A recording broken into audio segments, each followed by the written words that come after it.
Stock market से पैसे कैसे कमाएं, तो ये 5 बातें गांठ बांध लीजिए। साल 2020 की शुरुआत में जो निवेशक बाजार में उतरे उन्होंने अब तक कई उतार चढ़ाव देख लिए हैं। निफ्टी 17 जून 2022 को 15,293 पर था, वो 27 दिसंबर 2022 को 18,036 पर जा पहुंचा। निवेशक अब आगे की राह देख रहे होंगे। मार्केट में पहले से मौजूद मंझे निवेशकों ने इस उतार चढ़ाव के लिहाज से रणनीति बनाई होगी, लेकिन नए निवेशकों को ऐसा रास्ता चाहिए जिससे वे बाजार को आसानी से समझ सकें। ऐसे में हम बता रहे हैं 5 अहम बातें जिससे मार्केट में सफलता मिल सकती है। बिजनेस खरीदें, स्टॉक्स नहीं। अक्सर निवेश को लेकर लिए गए फैसले शेयर प्राइस के आधार पर होते हैं, लेकिन ध्यान रखना चाहिए कि केवल उन कंपनियों के शेयर ना खरीदें जो निवेशक को पसंद हो। हमेशा कंपनी के व्यापार को ध्यान में रखना चाहिए। कंपनी जिसके शेयर्स मार्केट में ट्रेंड कर रहे हैं, वॉरेन बफेट का उदाहरण है, वह जब इन्वेस्ट करते हैं तो उन कंपनियों पर दांव लगाते हैं जो शेयर मार्केट के बंद होने पर भी अच्छा कर रही होती हैं। वह कंपनी की ब्रांड वैल्यू और प्राइसिंग वैल्यू पर भी नजर गड़ाते हैं। हो सकता है कि इन कंपनियों का व्यापार उतना आकर्षित करने वाला ना हो, लेकिन ऐसी कंपनियां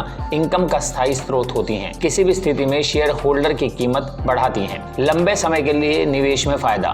ज्यादातर निवेशक मार्केट में ट्रेंड और टाइमिंग की गलती करते हैं। लंबी अवधि के निवेश के लिहाज से मार्केट की टाइमिंग का अंदाजा लगाना संभव नहीं होता। ऐसे में निवेशक कंपाउंडिंग यानी चक्रवृद्धि प्रॉफिट का आनंद लेना चाहते हैं। इस स्थिति में बाजार में सही टाइमिंग से ज्यादा लंबे समय तक रुकना अहम हो जाता है। निवेशक को यह देखना चाहिए कि कैसे मार्केट में अधिक समय बिताने से वो अपने निवेश को और अधिक फायदे की तरफ ले जा सकता है। अपने पोर्टफोलियो को लेकर रहे सजग। मार्केट एक्सपर्ट अक्सर पोर्टफोलियो में अलग अलग किस्म के 7 से 10 स्टॉक रखने की सलाह देते हैं। हालांकि सभी के लिए ऐसा कर पाना संभव नहीं। इंडस्ट्री और मार्केट कैप को ध्यान में रखते हुए एक रिटेल इन्वेस्टर के लिए 20 से 25 स्टॉक वाला एक विविध पोर्टफोलियो भी अच्छा साबित हो सकता है। दूसरी जरूरी एलोकेशन है, यानी किस स्टॉक में कितना निवेश कर रहे हैं, ये भी अहम है। ऐसा भी हो सकता है कि कोई एक ही स्टॉक में 8% से ज्यादा निवेश नहीं करना चाहता हो।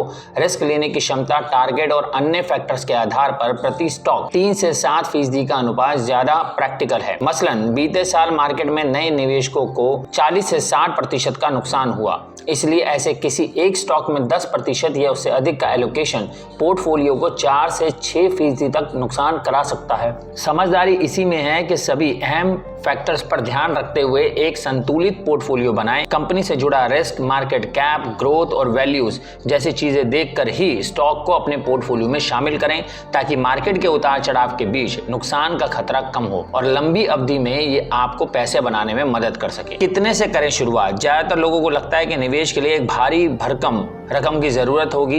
ये भ्रम है। आपके पास 1,000 रुपए हो या 1 लाख या इससे भी ज्यादा, निवेश करना अहम है, ना कि निवेश की रकम। मार्केट से पैसा बनाने में समय लगता है। ये रातों रात होने वाली चीज नहीं है। आपको धैर्य और स्थिरता बनाए रखनी होगी। हाँ, यह बात जरूर है कि बड़ी रकम बनाने के लिए आपको शुरुआत जल्दी करनी होगी। उदाहरण के तौर पर विनोद जब 25 साल का था तब उसने 10,000 रुपए का निवेश किया। वही रमेश ने 45 साल की उम्र में 1 लाख रुपए का निवेश किया। दोनों का निवेश 15% कंपाउंड एनुअल ग्रोथ रेट से बढ़ा। जब दोनों 60 साल के हुए तो विनोद का निवेश बढ़कर 13 लाख, वहीं रमेश का निवेश की रकम 8,10,000 हो गई। एक्सपर्ट की सलाह भी है जरूरी। तकनीक और इंटरनेट के एडवांस हो जाने के साथ आज के समय में जानकारी की कोई कमी नहीं, लेकिन दोस्तों, रिश्तेदारों और सहकर्मियों से मिली टिप्स के बीच सही कड़ी को पहचानना थोड़ा मुश्किल होता है। इसके अलावा न्यूज चैनल्स, यूट्यूब के जरिए भी फाइनेंशियल इन्फ्लुएंसर्स शेयर मार्केट को लेकर अपनी राय देते रहते हैं। ऐसे परिदृश्य में एक निवेशक सेबी के रजिस्टर्ड निवेशक सलाहकारों से सलाह लेना चाहेगा, बजाय किसी ऐसे शख्स से जो दूर से शेयर मार्केट का खेल देख रहा हो। यह समझदारी भरा कदम भी है। बहरहाल, इन सब चीजों के इधर निवेश करना एक यात्रा जैसा है। यहाँ नई उपलब्धियां हासिल करने और कुछ नया जानने की गुंजाइश हमेशा बनी रहती है। हालांकि निवेश के बुनियादी सिद्धांत हमेशा एक जैसे ही रहेंगे। बस जरूरत है निवेशक इसका पालन करें।